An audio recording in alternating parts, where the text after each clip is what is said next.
you and I, we have the same passion for the Silk Road or the Silk Roads. And I remember an exhibition that we did, we created. Made in the Quirinal.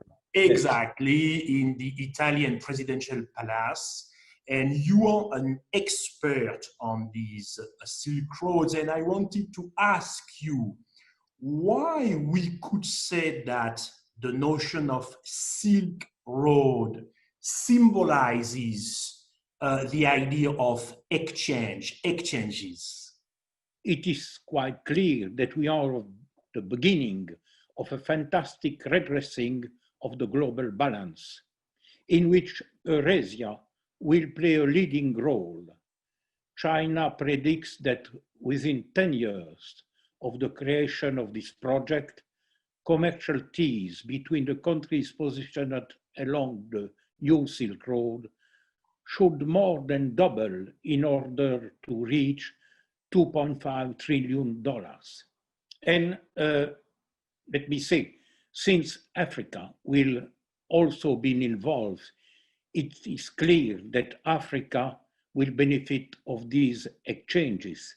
And it is really extremely important for the peace in the world and for the promotion of Africa itself. You mentioned the project of Xi Jinping, the Belt and Road Initiative that he put forward in 2013.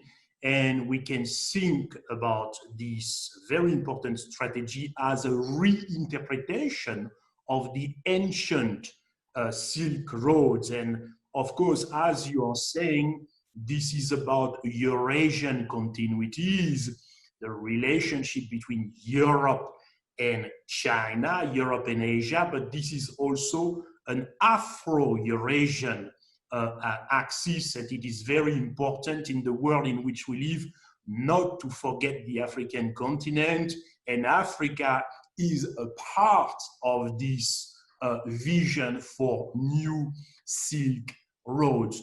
Also, Professor, as you know very well, China has another very important initiative, or I would say idea or vision, the vision of a community of shared future for mankind.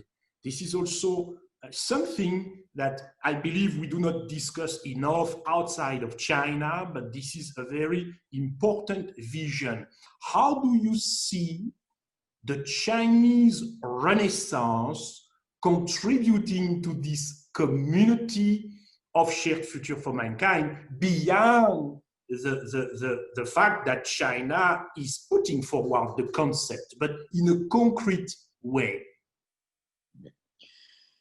Well, the China of today is a power able of influencing the world economy.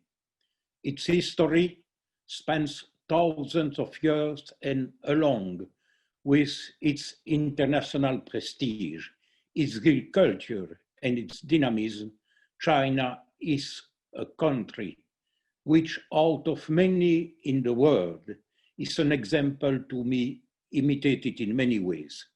Now, at the beginning of the 21st century, China and Europe, strengthened by their history and future possibilities, which can unlock their dynamical potential, have a common interest in an alliance to change the face of Earth. When I was in China 15 years ago, I prepared the state visit of President Champi. I had many discussions with Chinese colleagues who said me, it is easy to find common cultural interest between China and Italy, because we and you are the products of the two most important empires which existed on the world.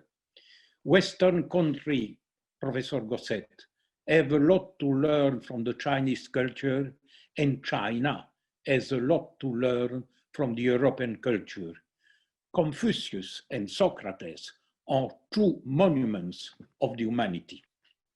And let me say, take only a few examples to demonstrate how China was able to enrich Europe. Let me mention compass, paper, mathematics, cosmography, pharmacology. Let me mention, for instance, in 2015, the Nobel Prize for Medicine to the Chinese researcher Yu Tu for her work on malaria.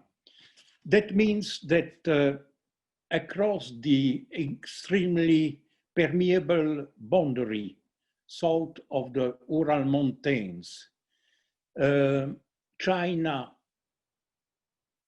the Far East and the Far West, per millennium and millennium, had the possibility to collaborate. And it is extremely important to say that Europe has been strengthened together with Asia and thanks to Asia, and the same for Asia. Thank you very much, Professor. And I would like also, because you spoke about how China, the Chinese civilization, contributed for millennia to enrich mankind. Now, I would like to ask you an extremely difficult question, and having the long term in mind. I would like to ask you whether or not you believe in progress. Again, but when you have the long term in mind, and if so, how is the role of collaboration for humanity to progress? I know it is a very complicated question. Professor Gosset, I do believe indeed in progress. All story of the mankind is the proof of the progresses realized from the time of the discovery fire in the cave of Zukudian between 1.5 million and 500,000 years ago.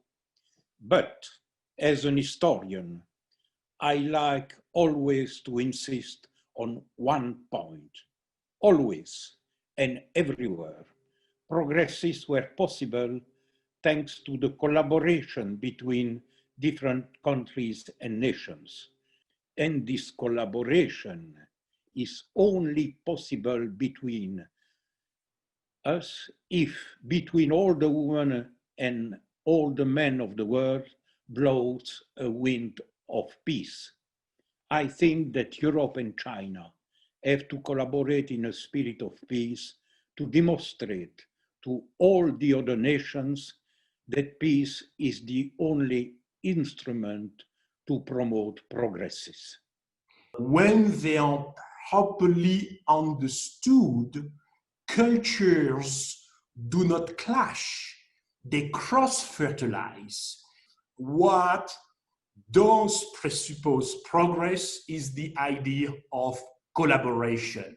It has been true in the past, it is very true today, and you have urged us to collaborate to face the many challenges that we are facing all together, and it will be true for the future.